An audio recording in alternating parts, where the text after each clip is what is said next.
안녕하세요. 저는 60대 초반에 아들을 둘 둔 주부입니다. 젊었을 때엔 저도 60대라고 하면 인생을 다 산 꼬부랑 할머니일 줄 알았는데요. 막상 60대를 지나고 보니 50대, 40대일 때 마음과 크게 다른 게 없더군요. 다만 제게 일어나는 모든 일에 있어서 조금 더 너그러워지고 초연해지는 여유가 생겼다는 점이 가장 큰 변화라고 할 수 있겠네요. 하지만 그런 저에게도 감당하기 어려운 고난이 찾아오는 바람에 힘든 시간을 보내야만 했습니다. 이번 유튜브 사연으로 그 이야기를 꺼내보고자 합니다. 부족한 글솜씨니 마음 편안히 들어주셨으면 해요. 저는 충청도 한 시골에서 남편과 함께 인삼밭 농사를 지어왔습니다. 20대까지만 해도 다른 도시에서 직장을 다니던 저였지만 사촌의 중매를 통해 지금 이곳 마을이 고향이던 남편을 만나 정착하게 되었죠. 뜻하는 대로 흘러가지 않는 게 인생이라고 하지만 어릴 적 제가 시골에서 농업을 하게 될 거라고는 생각 못했습니다. 그건 타고난 농사꾼들만 할 수 있는 일이라고 여겼으니까요. 그런데 뜻하지 않게 남편을 따라오게 되었고 어느새 저도 그럴듯한 농사꾼이 된 겁니다. 처음엔 안 해본 일이 없었던 것 같아요. 고추 농사나 가지 농사도 지어보고 복숭아를 키워서 과수원도 해보고요. 그 무엇 하나 쉬운 일이 없었습니다. 남편과 둘이 일궈내기엔 너무나 손이 많이 가는 일인데다가 여름만 되면 18시간씩 일해야 하는 그야말로 중노동이었으니까요. 해도 해도 끝이 없는 일에 손끝 하나하나가 갈라져 감각을 잃어가도 저는 아내이자 엄마로서 살아내야 하기에 하루하루 최선을 다하며 일했습니다. 남편은 저에게 항상 고맙다고 했지만 남편 또한 참으로 정직하고 성실한 사람이라 잠 한 번 편히 못 자고 몸이 부서질 듯 일해왔으니 저에게도 참 고마운 사람이죠. 그렇게 40년이 지나고 보니 어느새 빚을 갚고 새 집을 짓고 자식들 물려줄 재산 정도 모았네요. 그 모두가 알뜰히 써가며 구슬땀 흘려 모은 결과이기에 저에게는 지난 세월이 마치 훈장처럼 느껴집니다. 적어도 남부럽지 않게 해줄 수 있는 부모가 되었다는 생각에 뿌듯하기도 했고요. 그래서인지 제 삶의 마지막 숙제가 있다면 두 아들이 각자의 자리에서 성공해서 잘 먹고 잘 사는 모습을 보는 게 아닐까 싶어요. 자식 가진 부모라면 다 똑같겠지만 저에게도 두 아들은 제 목숨과도 같은 존재니까요. 이 아이들을 보며 살았고 살고 있고 살아가려고 하거든요. 가난한 시골에서 태어나 그 흔한 장난감 한번 사준 적 없지만 말썽 한번 피지 않고 자란 애들이에요. 제가 못 배운 터라 제대로 된 교육도 못했지만 타고난 성향이 그런 건지 참으로 순하게 커주었습니다. 그게 저의 자랑거리이기도 했고요. 둘은 5살 터울이었는데요. 첫째는 살가우면서도 말을 잘 듣는 순종적인 아이였어요. 둘째는 말수는 적어도 우직하고 믿을 수 있는 든든함이 있었고요. 이렇듯 너무나 소중한 남편과 아이들이 있었기에 금전적으로는 부족해도 언제나 화목한 가정을 유지할 수 있지 않았나 싶네요. 그 후 평생 꼬마아이처럼 엄마를 찾을 것 같던 두 아들은 어느새 학교를 가고 성인이 되고 결혼을 해 가정을 이뤄냈습니다.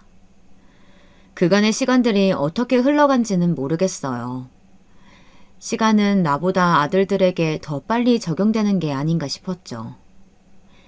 어느새 그 둘이 각각 한 가정의 가장이 되어 있었으니까요. 첫째는 비교적 빨리 회사에 취직해 다른 부서에서 디자이너로 일하던 며느리와 만나 1년 반 전에 결혼해서 서울에 살고 있습니다. 시험을 보고 경찰이 된 둘째도 예비 며느리와 이제 곧 결혼을 앞두고 있었네요. 둘째는 근처 시내에서 일하고 있었으니 더 자주 보는 사이이기도 했고요.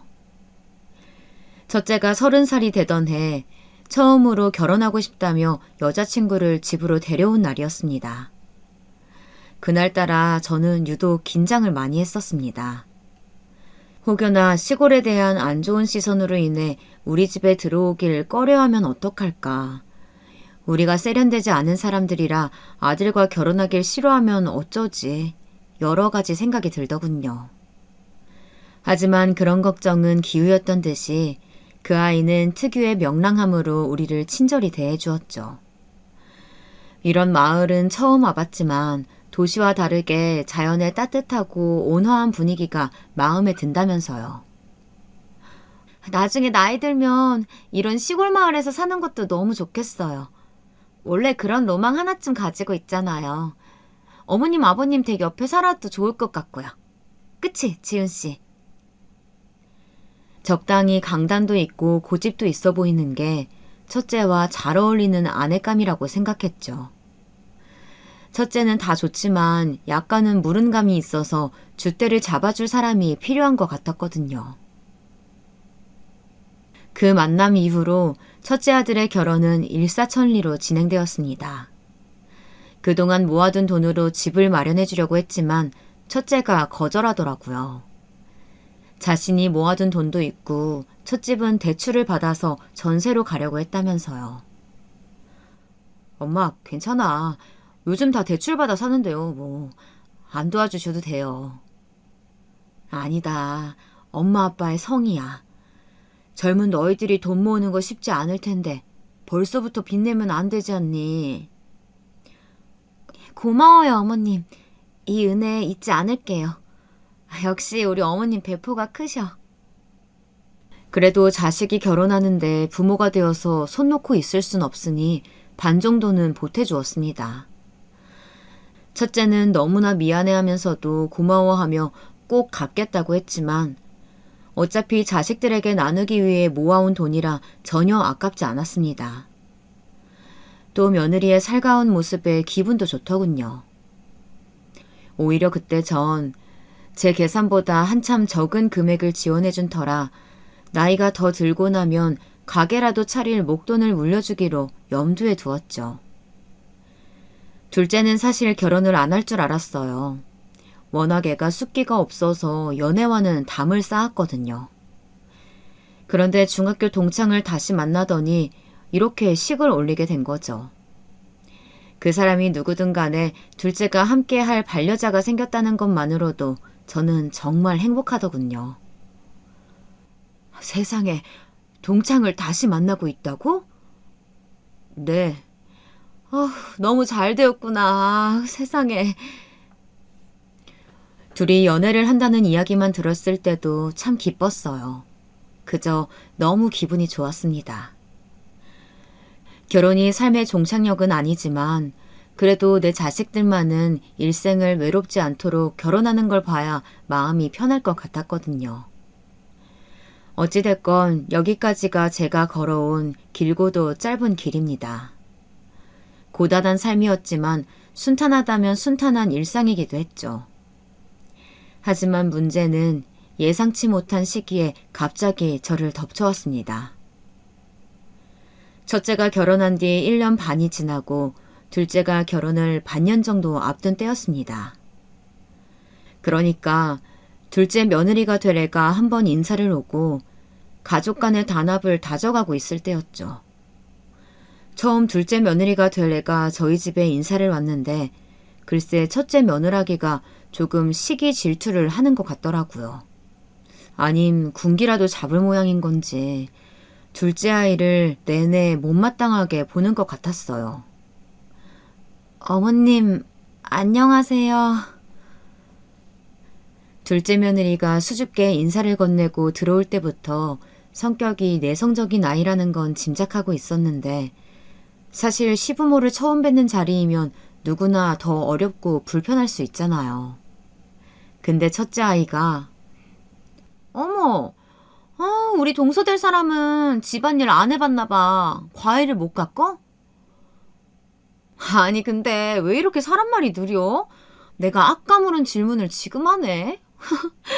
괜찮아, 뭐 그럴 수도 있지. 오히려 기다리는 재미가 있네. 그만해 여보. 그럴 수도 있지. 사람 무한하게 싫이.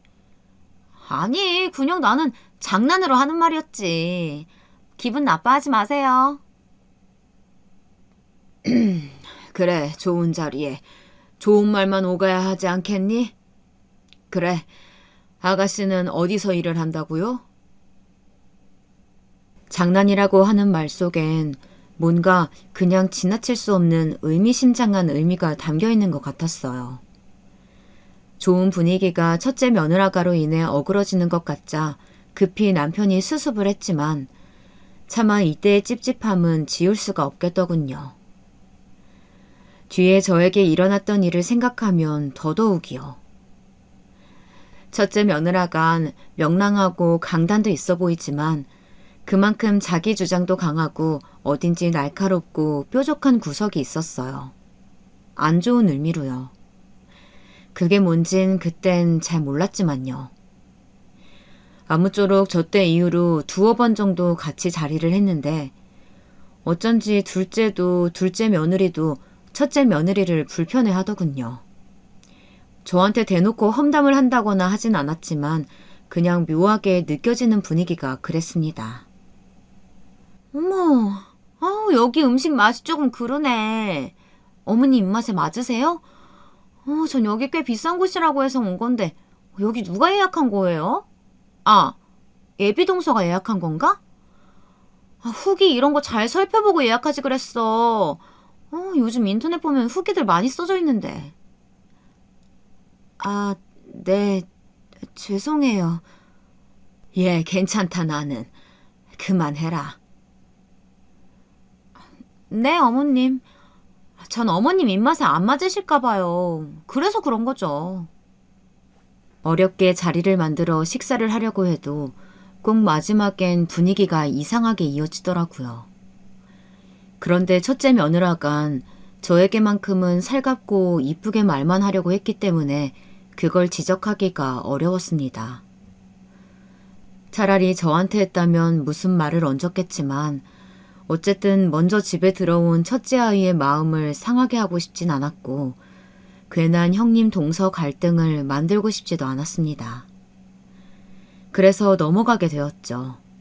지금은 이때 그냥 넘긴 것을 참 후회합니다. 그러다 일이 하나 생기게 되었습니다. 별로 좋은 이야기는 아니지만 상황을 위해 먼저 설명하자면 남편이 나무를 하다가 낮은 절벽으로 떨어진 바람에 다리가 부러진 거예요. 그 뒤로 거동이 불편해졌습니다. 가뜩이나 나이를 먹을수록 농사일이 버거워져서 줄이려던 참이니 남편도 휴식을 취할 겸 여름부터 겨울까지 반년 정도만 아예 쉬기로 했습니다. 몇 년 동안은 계속 살펴야 하는 인삼밭을 제외하고서요. 막상 쉬려고 하니 또 좀이 쑤셔서 싫더군요. 매일 아침 등산을 가고 강아지를 데리고 산책을 다니는 등 틈틈이 많이 움직이면서 운동을 하려고 했습니다. 사람 몸은 너무나 잠깐 사이에도 굳어버리니 최대한 건강을 유지하려고 하면서요. 쉬면서 그동안 못 갔던 교회도 가고 책도 읽고 동네 이웃들과 어울려 지냈네요. 그런데 삶에 여유가 생기니 우리 엄마가 보고 싶더라고요. 엄마는 요양원에서 지내고 계셨습니다. 저희 집은 오남매였지만 엄마가 치매를 앓게 된 탓에 돌봐줄 만한 사람이 없었거든요. 저라도 나서서 모실까 했지만 전 일을 시작하면 왼종일 밖에 있어야 하고 그럴 바엔 차라리 형님들이 모여있는 서울에 계시는 게 좋지 않을까 싶었습니다. 돌아가면서 엄마를 찾아뵈면 될 테니까요. 다만 제가 살고 있는 곳이 요양원으로부터 너무 멀어서 자주 찾아뵙진 못했습니다. 그게 항상 마음의 짐으로 남아있었네요. 항상 1년에 한 번 겨울에만 찾아뵈었는데 이렇게 쉬게 된 참에 한 달에 한 번씩은 찾아뵙기로 한 거예요. 남편이 함께 갈 수 없으니 그때부터 혼자 기차를 타고 서울을 오가며 엄마를 만나고 왔습니다. 그리운 엄마는 자주 못 만나는 사이 많이 수척해져 있었고 이전보다 더 어린 아이가 되어 있었습니다. 엄마, 나왔어요. 그래. 왔니? 아이고. 제 얼굴도 잘 못 알아봤지만 다행히 입다금씩 정신이 들어 제 이름을 몇 번이나 부르곤 하셨네요. 희미한 목소리지만 그 한 글자 한 글자가 얼마나 감격스러웠던지. 저도 이젠 할머니가 되었지만 엄마 앞에선 여전히 사랑을 바라는 어린 딸이 되더라고요. 그렇지만 자식을 위해서 평생을 헌신하고 살아오신 분인데 이렇게 혼자서 침대에 누워있는 모습을 보니 죄송스러운 마음이 더 컸네요. 그렇게 한 달에 한 번씩 의례적으로 찾아뵌 지도 3달이 지났을 때쯤이었습니다. 남편은 최대한 움직임을 삼가야 했기에 집에만 머무르다 보니 자동적으로 제가 남은 일거리를 도맡게 되었죠. 어차피 여름에 심은 게 없다 보니 큰 일손이 필요한 건 없었지만 이전에 읽어둔 것들을 처리해야만 했어요. 가을이 되니 생각보다 거둘 게 많아서 몇 주간은 꽤나 바삐 움직여야 했습니다. 그런데 그 와중에 엄마 요양원에 갈 날짜가 다가온 겁니다. 바쁜 시기니 일정을 미루려고 했지만 이내 포기했습니다. 안 그래도 지난번에 다녀올 때 하늘이 뚫린 듯 비가 오던 터라 약속을 미뤘었거든요. 그랬더니 요양원 쪽에서 급히 연락이 와서는 엄마가 울고불고 난리를 친다는 겁니다.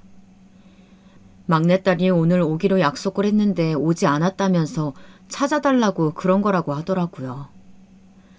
그 이야기를 듣는 순간 말문이 막히고 어찌나 죄송스럽던지. 전화를 끊고서 허겁지겁 둘째에게 데려다 달라고 부탁해 곧바로 서울로 향했습니다. 저에겐 수많은 일정 중 하나지만 그게 엄마에겐 얼마나 소중한 약속이었을지 생각을 못했던 거예요. 그날 요양원에 도착하자마자 엄마를 꼭 깨어나줬던 기억이 선명하네요. 그래서 이번에도 약속을 변경하지 않고 다녀오기로 한 겁니다. 하지만 하필이면 그날 새벽부터 할 일이 많아서 오전 기차를 놓쳐버리게 되었어요. 할 수 없이 오후 차를 타고서 서울로 향했습니다. 부끄럽지만 일을 하고 바로 출발한 터라 꼴이 말이 아니긴 했어요. 제대로 씻지도 못하고 옷만 대충 갈아입은 채요. 올라가는 기차 안에서 급한 대로 정돈하긴 했지만 평소 때와는 차이가 있었을 거예요. 올라가자마자 엄마를 만나고 나서 이런저런 이야기를 나누다 보니 어느새 늦은 저녁이 되었더라고요. 뒤늦게 집으로 올라가려니 오전에 무리해서인지 몸은 이미 녹초가 됐고 밤은 깊어져서 난감하더라고요. 염치 없지만 어쩔 수 없이 첫째에게 연락을 하게 됐습니다.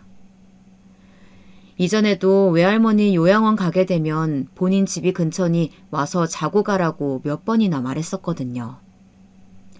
하룻밤만 신세지자는 생각으로 연락을 해보았더니 고맙게도 바로 오더라고요. 첫째 집은 예전에 첫 이사했을 때 잠시 들린 것 말고는 처음이었습니다. 첫째 며느리와는 자주 보지 못했어도 때 되면 가끔씩 전화통화를 하거나 문자를 주고받곤 했었거든요. 흔히 말하는 딸 같은 며느리와 친엄마 같은 시어머니 관계는 아니어도 속정이 있는 사이라고 생각했죠. 그래서 제가 하룻밤 묵는 걸 가볍게 생각했던 것 같네요.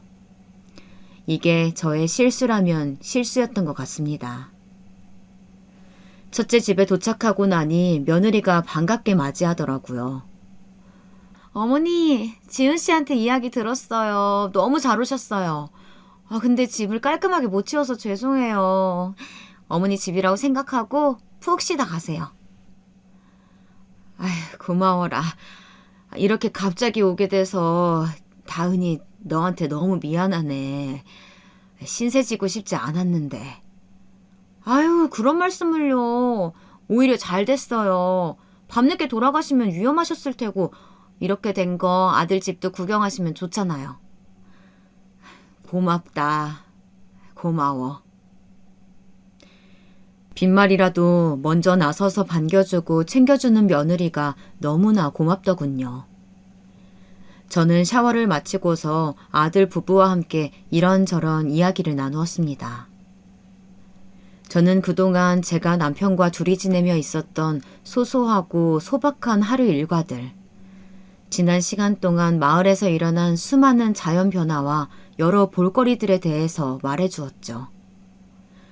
괜스레 걱정할까봐 요양원을 오가며 엄마와 있었던 일에 대해선 이야기하지 않았지만요. 아들 쪽 이야기도 들어보니 그 부부도 열심히 살고 있었던 것 같더라고요. 둘은 같은 회사를 다니고 있었는데 회사 상황이 점점 안 좋아져서 부업으로 할 만한 다양한 일을 알아보고 있다고 했어요. 며느리가 인테리어 일을 하니까 그 전공을 살려서 카페 창업 쪽으로 생각한다고요. 카페를? 네, 어머니. 아무래도 회사가 혹시나 상황이 안 좋아지면 그럴 때를 대비해서 하나 창업을 해두면 좋을 것 같아요. 제가 전부터 카페에 관심도 많았거든요. 돈이 조금 문제이긴 한데 사실 회사 월급이 빤하니까요. 그래도 뭐 어떻게든 되겠죠. 그래, 다 때가 있는 거니까 기다려보자꾸나. 네. 근데 그 때라는 게 언제 올지 참 모르겠네요. 돈이 있어야 때도 오는 건데 말이죠. 그저 나이든 시골 할머니로선 아들과 며느리가 하는 이야기가 무슨 말인지 정확히 알아듣지 못했지만요. 이런저런 생각이 많은 것 같기에 먹고 사는 걸 걱정하는 건 모두가 같은 고민이니 제가 해줄 수 있는 조언을 해주기로 했어요. 대화 중간중간 며느리가 둘째가 하고 있는 일에 대해 묻기도 했지만 저도 자세히는 몰라서 대답해주긴 어려웠습니다. 며느리가 말하길 도련님은 말투가 너무 딱딱하고 경직돼서 대하기 어렵다고 하더라고요. 살가운 첫째와는 전혀 다르다면서요. 그래? 네, 어머님. 저는 좀 어려워요. 아무래도 벽이 느껴지더라고요. 그런가? 나는 내 자식이니까 잘 몰랐네. 낯을 좀 가려서 그런 것 같기도 하고. 그리고 우리 동서 될 사람 있잖아요. 예비 동서도 조금 뭐랄까 사람이 눈치가 없달까? 그런 것 같더라고요. 응? 눈치가 없다고? 네. 어머님은 모르시는구나. 글쎄요. 제가 그날 예비동서 온다고 하루 종일 일했잖아요. 근데 옆에서 거들 생각조차 안 하더라고요. 그 모습 보고 솔직히 좀 놀랐지 뭐예요. 어머님은 뒤에서 일어나는 일이라 모르셨을 거예요. 아무튼 전 그래서 그런지 그때 이후로 동서를 제가 잘 단단히 교육시켜야겠다고 생각해두고 있어요. 어머니는 신경 쓰실 거 없어요. 제가 다 알아서 할게요. 네. 그러면서 또 험담을 시작하는데 저는 그냥 모른 척 했습니다. 그게 집안의 화목을 위한 거라고 여기면서 말이죠. 그리고 그렇게 조금 지친 대화를 나누다가 고단한 몸을 이끌고 이만 잠에 들기로 했습니다. 아들 부부에겐 깜빡하고 말 못했지만 내일 일찍 내려갈 예정이었거든요. 남편이 걱정돼서 오래 자리를 비울 수가 있어야 말이죠. 아들이 안내한 빈 방에 들어가 남편에게 안부 전화를 했어요. 그리고선 누웠는데 잠자리가 낯설어서 그런 건지 몸은 피곤하지만 막상 잠이 안 오더라고요. 그렇게 한참을 뒤척이다가 목이 타서 물이나 마실까 하고 거실로 나왔습니다. 내일 출근할 텐데 혹여나 저 때문에 깰까 주변을 더듬거리면서 조심히 걸어갔죠. 그런데 안방 쪽에서 말다툼하는 소리가 들리는 겁니다.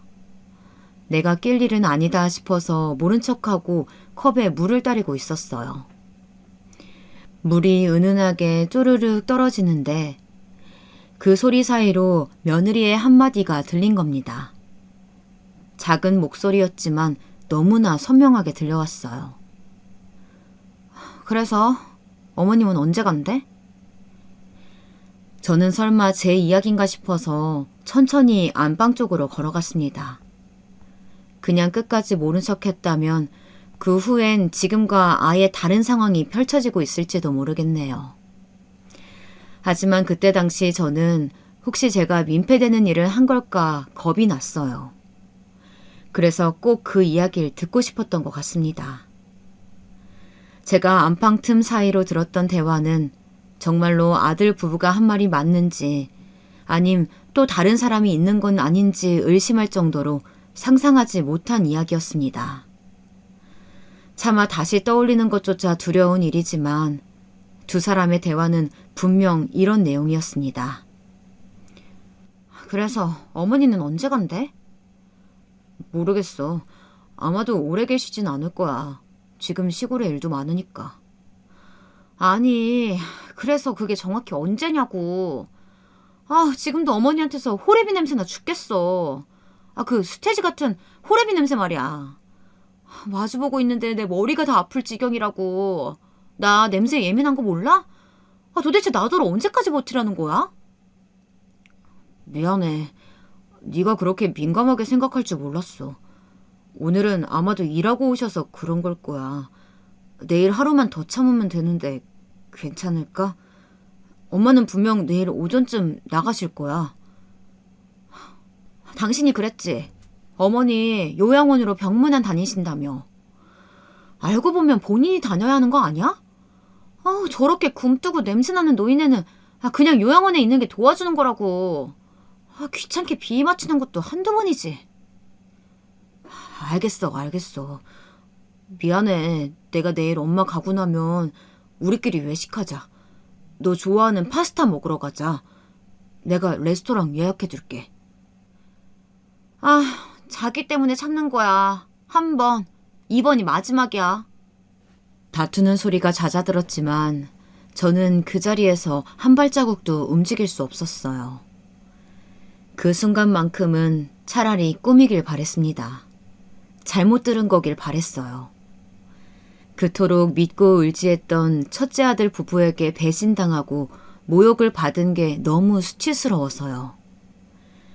나를 저렇게 쓸모없는 노인네로 생각하면서 앞에선 존경하는 어른인 척, 사랑하는 가족인 척 굴었다는 게 정말이지 너무나 끔찍했습니다. 저는 숨죽인 채 다시 방으로 돌아갔습니다. 그 긴 밤 내내 소리가 새어나가지 않게 웅크리고서 눈물을 흘릴 수밖에 없었어요.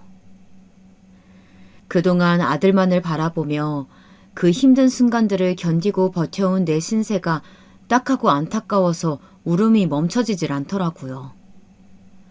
내가 훈장으로 여겼던 것들이 다 허사였다는 것을 알게 되니 모든 게 무의미해지는 것 같았죠. 그런 와중에도 더욱 신경이 쓰였던 건 며느리가 말했던 것처럼 엄마가 처음 요양원에 갔을 때도 자식들이 당신을 그렇게 생각해서 보낸 거라고 생각할까봐 겁이 나더라고요. 혹시나 그렇게 오해했을까봐, 만약 그랬다면 이제 와서 그 오해를 풀 수 있을까 하는 생각들로 머리가 너무나 복잡했습니다. 아직도 그날의 절망을 생각하면 지금도 숨이 턱 막히는 기분이에요. 어떻게 흘러간지 모를 그 긴 밤이 지나갔어요. 거의 뜬 눈으로 지새운 저는 새벽부터 집으로 돌아갈 채비를 하고 있었습니다. 움직이는 소리를 듣고서 아들이 방을 찾아왔더군요. 뭐야 엄마?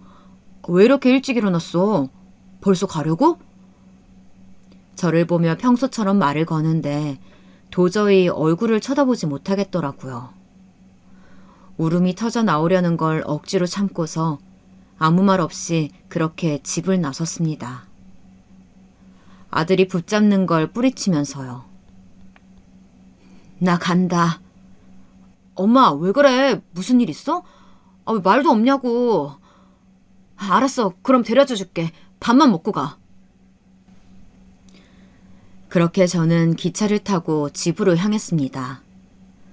돌아가는 길에도 주책 없이 연신 눈물이 나오는 걸 참느라 혼났네요. 집에 도착하자마자 저는 욕실에 들어가 제 몸을 닦기 시작했습니다. 살이 부르트도록 닦고 또 닦아도 그 냄새라는 게 지워지지 않는 것 같았어요. 그럼 그건 아마도 제 몸에 밴 삶의 냄새가 아니었을까요? 그게 싫었다는 건 그냥 나라는 인간 자체를 증오했던 거라는 걸 깨달은 거예요.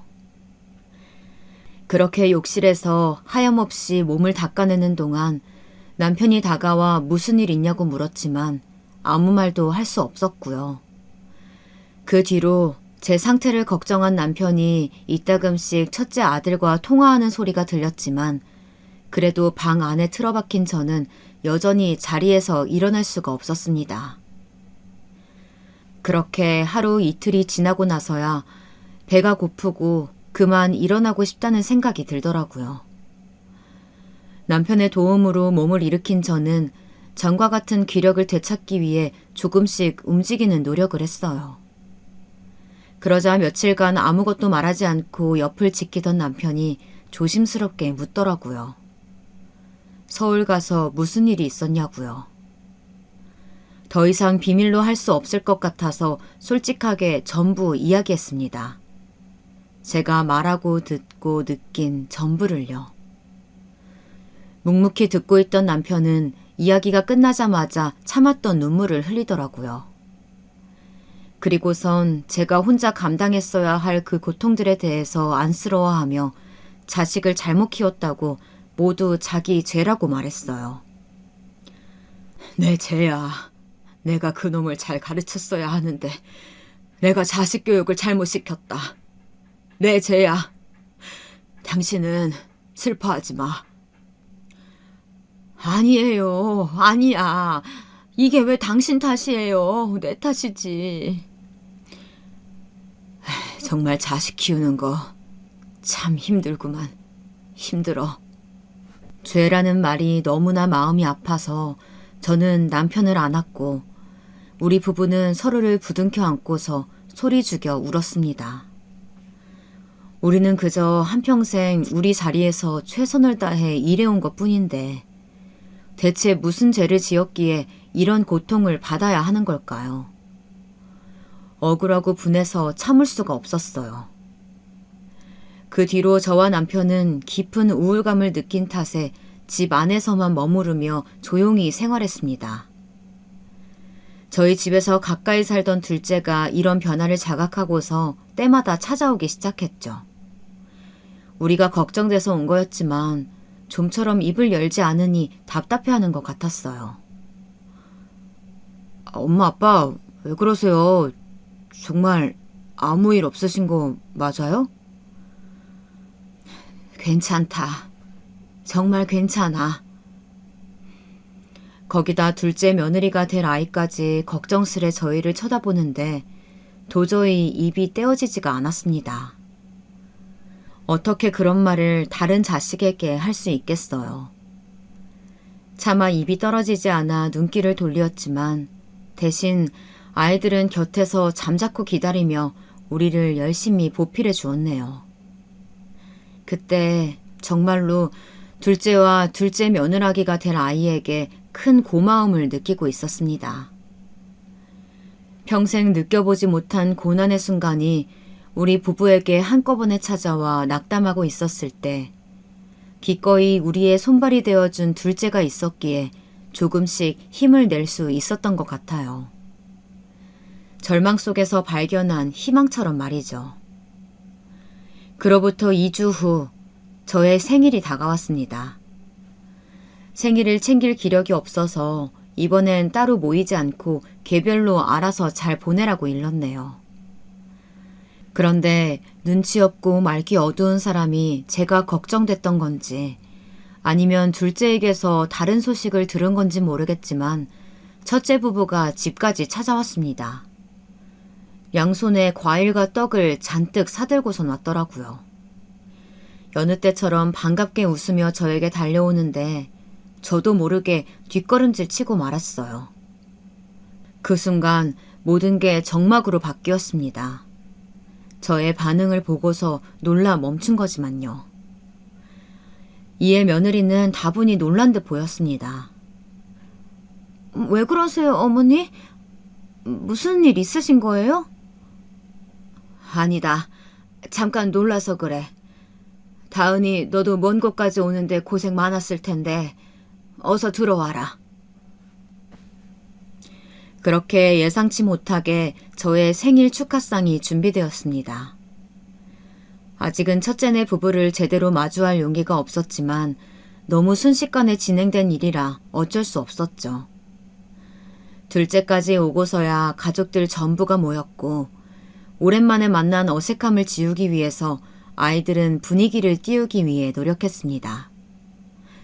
저는 있는 힘 없는 힘을 짜내서 애써 웃어 보였죠. 그때까지 남편은 첫째 아들 쪽을 아예 쳐다보지 않았어요.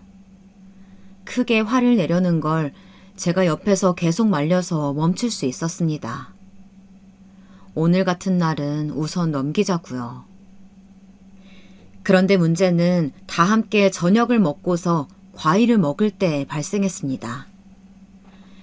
과일을 하나 집어서 먹으려는데 갑자기 첫째 며느리가 짠 하는 효과음을 내더니 선물 상자를 내밀더군요. 생신 축하드린다면서 가장 해맑은 얼굴로 선물을 준 거였어요. 저는 이번에도 애써 미소 띈 얼굴로 선물을 받아들었습니다. 그리고 조심스럽게 풀어본 그 순간 저는 또다시 얼어붙고 말았네요. 며느리가 준비한 선물은 향수였습니다. 제가 향수를 보며 아무 말도 못하고 있는데 며느리가 옆에서 신이 나 설명을 이어가더라고요. 어머니, 제가 어머니 위해서 고르고 고른 향수예요. 이거 엄청 인기 좋은 제품이거든요. 힘들게 일하시고 나서 이 향수 가볍게 한번 뿌리고 나면 새 옷 입은 것처럼 산뜻하게 바뀔 거예요. 어때요? 좋죠? 그렇겠구나.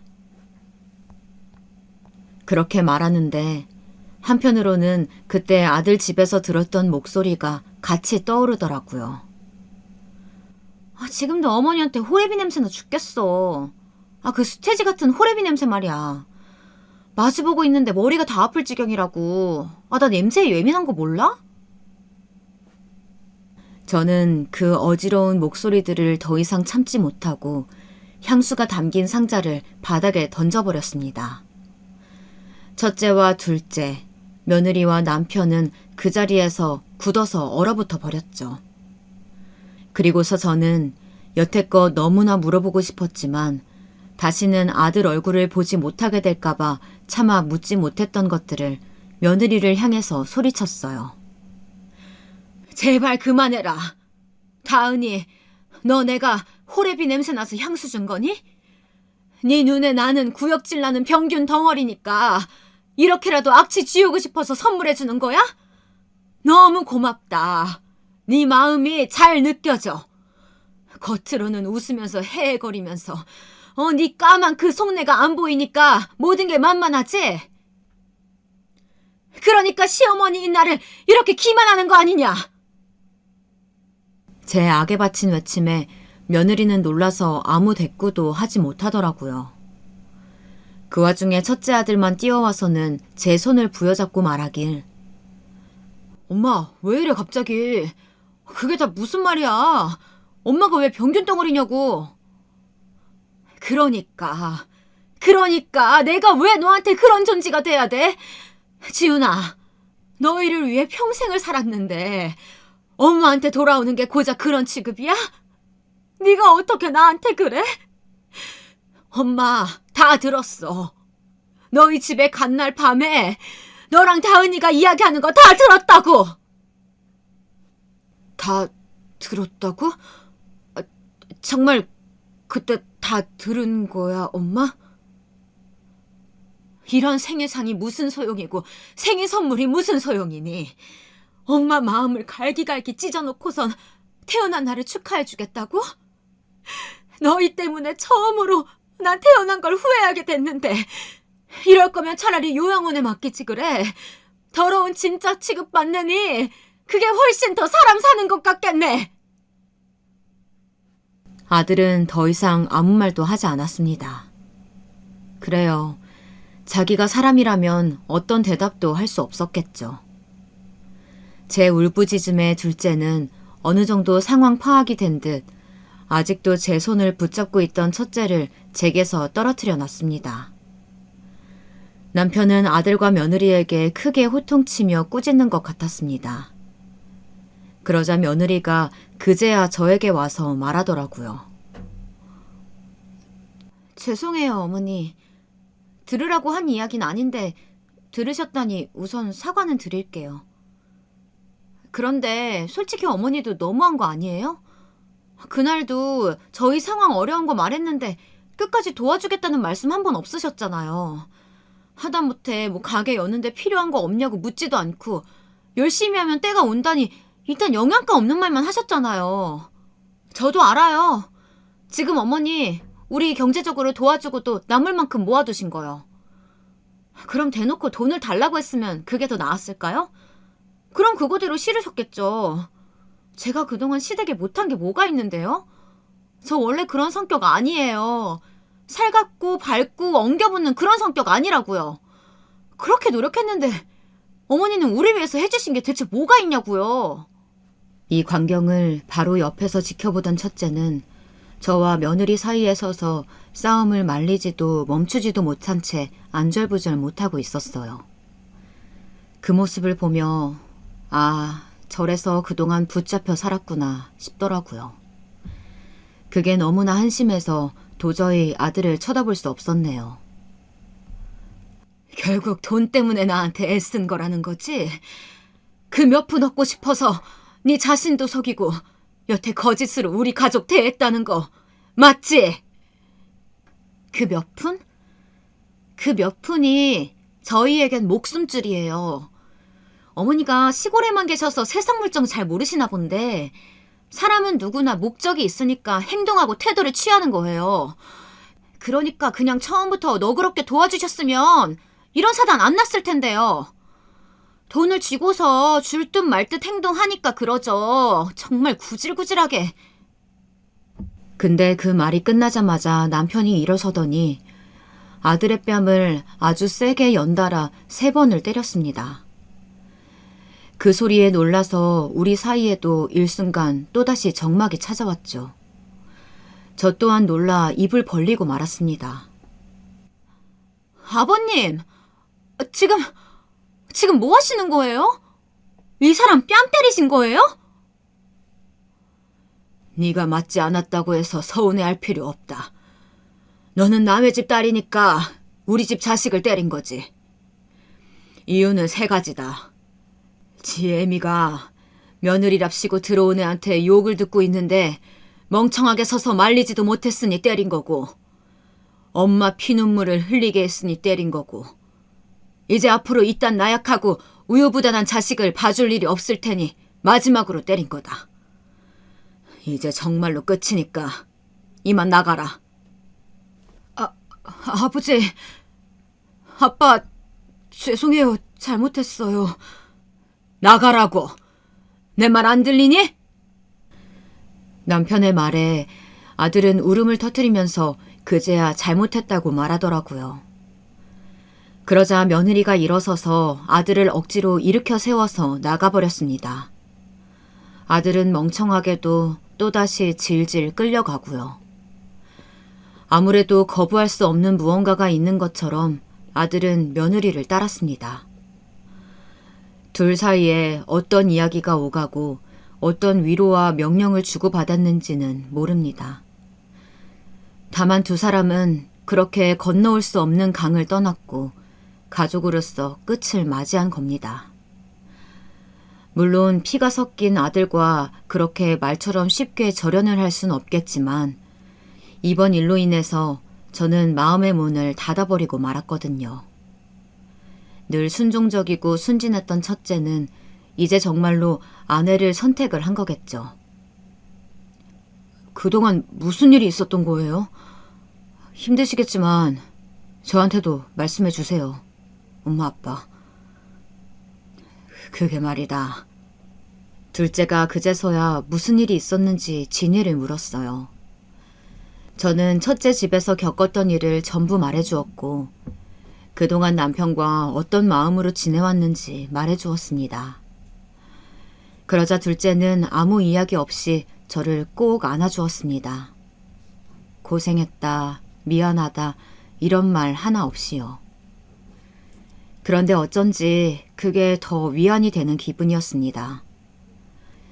말로 상처받은 마음에 따뜻한 포옹으로 위로를 건네는 느낌이어서요. 첫째와 며느리가 바라던 게 결국 저와 남편이 모아온 돈이었다는 걸 깨달은 저는 허탈함을 감출 수 없었습니다. 제가 첫째에게 결혼 자금을 보내면서 했던 말이 있었어요. 지금 이렇게 보태주긴 하지만 네가 원하면 이것보다 더 내어줄 수도 있어. 엄마 아빠는 언제나 너를 응원하고 너의 편으로 존재할 테니까 도움이 필요하면 말해라. 그런데 아들은 이 말을 며느리에게 고지고대로 전했을 테고 둘은 그렇게 우리 재산이 탐이나 제 성격에도 맞지 않는 다정한 척을 해온 거겠죠. 자식들을 위해서 모아온 돈인데 오히려 그 돈 때문에 자식을 버리게 되는 날이 올 줄은 꿈에도 몰랐던 일이네요. 저는 더 이상 또 다른 분쟁이 일어나지 않도록 어서 재산을 처분해야겠다는 생각만 들었습니다. 그래서 저와 남편이 앞으로 노후 자금으로 쓸 돈만 남겨두고 나머지 돈을 한 통장 안에 모아두기로 했죠. 하나 둘씩 땅을 처리하다 보니 돈을 벌어야겠다는 일념하에 참 많은 곳에 손을 댔다는 걸 깨달았습니다. 이 밭들도 내 일터이자 집 같은 곳들이었으니 막상 팔면서 섭섭함을 느끼기도 했고요. 그렇게 모아보니 통장 안에는 어느새 3억가량의 돈이 모였습니다. 우리 부부가 앞으로 먹고 살 돈을 제외했으니 제 기준으로서 이 정도면 꽤나 많이 모아뒀다고 생각되더라고요. 그 모아둔 돈에서 조금 떼서 엄마 요양원 병원 침실도 바꿔드렸어요. 집으로 데려올 수는 없지만 그렇게라도 조금 더 편히 모시고 싶은 마음이었습니다. 남은 빚은 앞으로 살면서 더 자주 찾아뵙는 걸로 갚아 나가야겠죠. 제가 엄마를 버렸다고 생각 들지 않게 사랑하는 마음을 담아서 가려고 합니다. 그리고 나서 얼마 후 남편이 첫째 부부와 둘째 예비 며느리를 집으로 불렀습니다. 첫째 내외와 그 일이 있은 지 정확히 3달 만의 일이었습니다. 다가온 새해 명절을 명분으로 부르긴 했지만 저는 이게 아마도 우리의 마지막 가족 모임이지 않을까 싶은 마음이었습니다. 생각보다 초대를 흔쾌히 받아들이고서 찾아온 첫째네는 이전과 크게 달라진 게 없어 보였습니다. 다만 아들의 얼굴에 걱정과 심려가 가득한지 낯빛이 어두워 보였지만 본인이 초래한 일이니 감당해내라는 마음에 모른 척했네요. 그와 다르게 첫째 며느리는 낯짝이 두꺼운 건지 뭔지 그 익숙한 웃는 얼굴로 인사를 건네더라고요. 안녕하세요, 어머니. 오랜만이에요. 그동안 잘 지내셨어요? 그래. 덕분에 별 문제 없이 잘 지냈다. 다행이네요.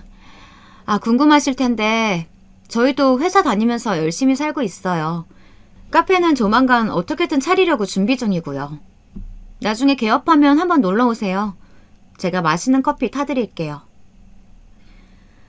첫째 며느리를 다시금 마주하는 건 구역질 날 만큼 어려운 일이었지만 다행히 대화가 길지 않은 터라 참을 수 있었어요. 그 다음 둘째네까지 모였을 때 남편은 어렵사리 입을 열었습니다. 자, 그간 우리 가족의 불화가 어디서부터 시작됐냐 하면 나와 너희 엄마는 바로 이 재산 때문이라고 생각했다. 우리를 구해줄 이 돈이 오히려 우리를 해하고 멀어지게 할 줄은 꿈에도 몰랐다. 우린 그냥 잘 먹고 잘 살고 싶었던 것뿐인데 말이지. 그래서 너희 엄마와 상의한 끝에 마지막 결정을 하기로 했다. 재산을 전부 처분하고 자식들에게 양도하는 일이지. 그리고 우리는 둘째에게 모든 재산을 넘기기로 했다. 자, 통장 가져가라. 이 말을 들은 첫째가 벌떡 일어나 통장을 빼앗아서 금액을 확인하더라고요. 3억? 3억을 모았다고요? 그래서 지금 이 거금을 지석이한테만 다 주시겠다는 거예요? 말도 안 돼. 이건 아니잖아요. 나도 엄마 아빠 아들인데 이제 와서 연을 아예 끊기라도 하겠다는 거냐고. 맞았어. 연을 끊겠다는 이야기야. 네가 그토록 바라던 돈인 거 알아. 그럼 경솔하게 굴지 말았어야지. 부모를 욕보이고서 재산을 물려받을 수 있을 거라고 생각했니? 얼굴에 침 뱉는 자식한테 돈 내어줄 만큼 우리 그렇게 무지한 사람들 아니다. 그걸 지금이라도 너희가 깨닫길 바란다. 엄마 제정신이야? 정말 제정신이냐고. 내가 장남이야. 내가 이 집 장남이라고. 아버지, 저번에 제 뺨까지 후려쳐놓고서 성이 안 풀리셨어요? 그쯤 했으면 됐잖아요. 자식이 실수했다고 이렇게 내치시는 거예요? 뒷감당 가능하세요? 뒷감당이건 뭐건 우리가 다 알아서 하마. 그러니 넌 이제 그만 나가주겠니? 더 이상 소란 피우지 말고. 흥분한 아들을 붙잡고서 이렇게 이야기하는데 며느리가 갑자기 무릎을 꿇고서 흐느끼기 시작하더라고요. 처음엔 얘가 왜 이러나 당황했지만 일으켜 세우거나 말리진 않았습니다. 이젠 대체 무슨 이야기를 하는지 궁금하기도 해서요. 역시나 며느리는 궤변을 늘어놓기 시작했습니다. 어머님, 아버님, 일단 결정하셨다면 돈이 얼마든 원하는 대로 처리하세요. 저는 저에게 주어진 상황 속에서 열심히 살아가면 되니까요.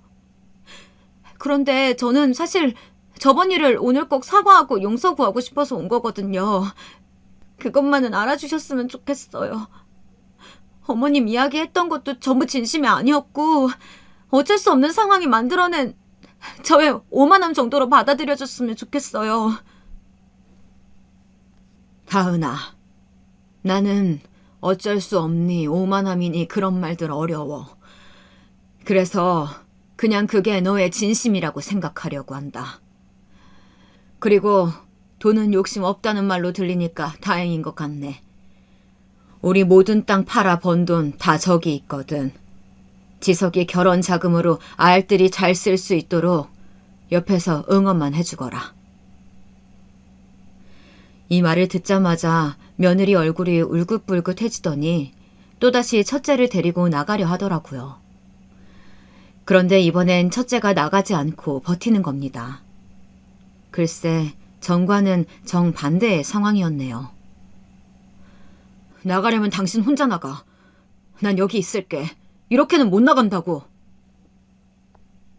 당황한 며느리가 첫째를 억지로 끌고 나가려고 했지만 첫째는 이 예상치 못한 상황에 흥분을 한 건지 꿈쩍도 하지 않은 채 남편에게 따지고 있었죠. 저는 부엌에 가서 물을 떠와 첫째의 얼굴에 부어버렸습니다. 아무리 돈에 눈이 멀어도 그렇지. 이제 남은 한 명 네 편까지 외면할 거냐고요. 첫째는 그제야 정신을 차렸는지 아무 말 없이 젖은 얼굴만 닦다가 이내 빠져나갔습니다. 둘째와 예비 며느리만이 그 아수라장이 된 자리를 조용히 정리했고요. 엄마, 괜찮아요? 괜찮다. 형이 저럴 줄은 몰랐네요, 저도. 한숨을 푹 쉬던 둘째는 제가 안쓰러웠는지 그날 밤새 제 곁을 지켜주었습니다. 그리고 한바탕 난리가 지나고 나자 거짓말처럼 평화가 찾아온 듯 했어요. 저와 남편은 매일 손을 잡고 뒷산을 걷는 운동을 하기 시작했습니다. 그러다 보니 남편의 거동도 조금씩 편해지기 시작하더라고요. 그 시간 동안 대화할 기회도 늘어나면서 남은 노년을 즐기기 위해 각자의 꿈에 대해서 몇 날 며칠 이야기하기도 했어요. 근데 여기서 한 가지 예상치 못한 일이 있었네요. 둘째가 그간 화를 많이 참았던 건지 저한텐 내색을 하지 않았는데 자기 형을 찾아간 겁니다. 그리고 한바탕 크게 소동을 일으켰다네요. 그 소동은 다시 저희에게로 돌아와 첫째는 둘째가 자기를 주먹으로 쳤다면서 그런 자식은 동생도 아니라고 고소를 하겠다고 했습니다. 엄마, 어떻게 할래? 나 이 자식 고소할 거야. 엄마가 선택해. 고소 막고 싶으면 돈으로 막아. 안 그럼 나 얘 깜빡 넣어버릴 테니까. 객기 어린 한마디에 전 고개를 절레절레 저었습니다. 내 아들이 어쩌다 이렇게 된 건지, 아니면 원래 이런 아이였던 건지 너무나 황당하고 비참한 기분까지 들었습니다. 근데 거기다 첫째 며느리도 이 연극에 가담하기로 한 작정인지 처음에는 제게와 무릎을 꿇고 빌더랍니다. 자기가 정말 잘못했다, 사죄드린다, 저를 봐서라도 이 사람 용서해달라, 장남이지 않냐. 서두가 참 길었습니다. 결국 마지막으로 요구할 건 재산이면서 말이죠. 솔직히 조금 흔들리기도 했습니다. 첫째 아들이 이렇게 동생과 등을 지고 산다 생각하면 부모로서 마음이 편한 건 아니었으니까요. 그걸 제가 만든 게 아닐까 싶은 일말의 죄책감도 있었고요. 며느라인 지극정성이었어요. 매일 아침 찾아와 문 앞에 무릎을 꿇고 앉아 눈물을 뚝뚝 흘려가며 용서를 빌었죠. 심지어 여기엔 예상치 못하게 사부인까지 가세했습니다. 우리 딸애가 하면 안 될 말을 한 것 같아요. 다 제가 자식 교육을 잘못 시킨 탓입니다. 그래도 봐서 아시겠지만 정말 나쁜 애는 아니에요. 아시잖아요. 한번 품어주시면 절대 배신할 아이 아닙니다. 사부인까지 이렇게 나오니 솔직히 당황스럽기도 하고 어째야 할지 모르겠더라고요. 며느린 밉지만 사부인에게 무슨 죄가 있겠어요. 하지만 이를 말려준 건 남편이었어요. 사부인에게 여기서 이러지 마시라며 강하게 나오더라고요. 자식이 잘못한 게 어떻게 그 부모 탓일 수만 있겠냐면서 직접 예의 있게 사부인을 집까지 데려다 주겠다고 하더군요. 남편의 현명한 처사였습니다. 그 덕에 사부인은 어쩔 수 없는 표정으로 돌아갔고 저는 며느리 말에 넘어가려던 마음을 접고 꿈쩍도 하지 않았습니다. 그랬는데 그 다음 날 일이 터지더라고요. 바로 자기가 더 이상은 아들과 못 살겠다며 이혼을 생각 중이라면서 호소를 하는 거 있죠. 어머님 아들 정말 요즘 단단히 미쳤어요. 제 냄새 발언은 사과드릴게요. 근데 어머님 아들 정말 제정신 아니에요. 맨날 술 먹고 돌아다니고 저 정말 이 사람 때문에 인생 망치게 생겼다고요. 어머님이 책임져 주세요. 이 사람 정신 차리게 해주시던지 아님 저 이혼해요. 요란하게 차려입고 나타나선 저한테 이혼하겠다 선전포고를 하는데 아들이나 며느리나 둘의 속셈이 너무 빤해 보이네요. 어떻게 할까 순간 고민을 하다가 그냥 경찰을 부르고 처리하게 했습니다. 엄마, 정말 경찰을 부르면 어떡해요?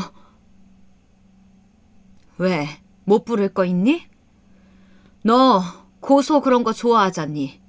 어디 한번 해봐. 자신 있으면 해보렴. 엄마. 어머님, 저는 그게 아니고. 제 행동에 둘 다 어지간히 당황했는지 죄송하다며 떠뜸거리더니 사라지더라고요. 어이가 없었습니다. 이게 무슨 드라마 같은 일인지. 그래도 다행스러웠던 건 남편이 옆에 있었다는 겁니다. 남편이 이런저런 취미활동을 해보자며 주의를 다른 데로 돌려주더라고요. 당신 골프 배우고 싶다고 했잖아. 그거 배워볼까 같이? 그럴까요? 남편의 노력 덕에 전 다시 마음을 다스리고 살아보기로 했답니다. 아들 녀석 때문에, 며느리 때문에 제 인생 꼬였다고 생각하면 한도 끝도 없으니까요. 언젠간 철이 들겠지만 그때를 울며 기다리고 있을 수도 없는 노릇이니 신경을 끄기로 했어요. 그리고 남편과 함께 뒷산 운동 열심히 하면서 쉼을 가졌죠. 오히려 그 쉼의 시간 동안 뭔가 재충전되는 기분이었답니다. 그렇게 마음의 상처도 아들에 대한 일도 서서히 천천히 극복을 해나갈 수 있었고요. 요즘에는 어떻게 지내냐고요? 최근에는 함께 집에서 골프를 배우기로 했어요. 과연 그게 될런지는 모르겠지만요. 우리 둘째는 무사히 결혼을 했습니다. 너무 멋진 신랑과 너무나 아름다운 신부였죠. 누구보다 기쁜 마음으로 축하를 해주었는데 두 사람은 왠지 저와 남편처럼 평생 서로를 아껴주며 살 것이란 예감이 들어요. 이번 예감은 저번과 다르게 분명합니다. 그런데 혼자서 모든 재산을 물려받아서 그런지 둘째가 자꾸 남편과 저를 모시고 살겠다고 하더라고요. 아니다, 괜찮아. 우린 그냥 지금 이대로가 편해. 원래 젊은 사람들은 젊은 사람들끼리 사는 거야. 고맙지만 저희는 한사코 거절했습니다. 괜히 한 지붕 아래 둘째네 눈치를 사서 볼 거 있나요? 나이가 들었다 해도 꼭 자식에게 기대어 살라는 법은 없으니까요. 한 차례 위기를 겪고 난 우리 부부는 이제야말로 일상의 행복을 온전히 받아들일 준비가 되어 있다고 생각해요. 그리고 첫째는 이혼을 했다고 들었습니다. 카페를 창업하는데 자금이 부족하니 의견 충돌이 일어나고 결국 크게 싸운 후에 이혼을 했다고요. 우리와 그런 일이 있고 나서부터 싸움이 잦았다고 하니 둘의 의견도 100% 맞는 건 아니더라고요. 그 두 사람이 헤어지고 나면 첫째 혼자서 단 한 번은 우리를 찾아오지 않을까 싶었는데 아직까진 오지 않았네요. 하지만 멀지 않은 시간 내 오게 될 거라고 믿습니다. 저도 아들을 다시 아들로 받아들이기까지 마음의 문을 여는 건 너무나 오랜 시간이 걸리겠지만 그럼에도 아들이 먼저 손을 내민다면 엄마로서 잡아줘야 할 것 같습니다. 나에게 실망과 상처를 안긴 자식이지만 나를 버리지 않았다면 치유의 희망은 언제나 존재하니까요. 저의 사연 재미있게 들으셨나요? 이 짧은 시간 동안 정신을 못 차릴 만큼 정말 많은 일들이 있었는데요. 남은 시간을 온화하고 평화롭게 보내라는 의미로 미리 아픈 채찍을 맞은 거라고 생각하려고요. 앞으로는 아내나 엄마로서보다는 온전한 저의 삶을 살기 위해 또 다시 남은 날들을 열심히 살아내고 싶어요. 긴 글 들어주셔서 감사합니다. 여러분의 삶도 그 어느 때보다 평화로운 날들이길 바라며 이만 마치겠습니다.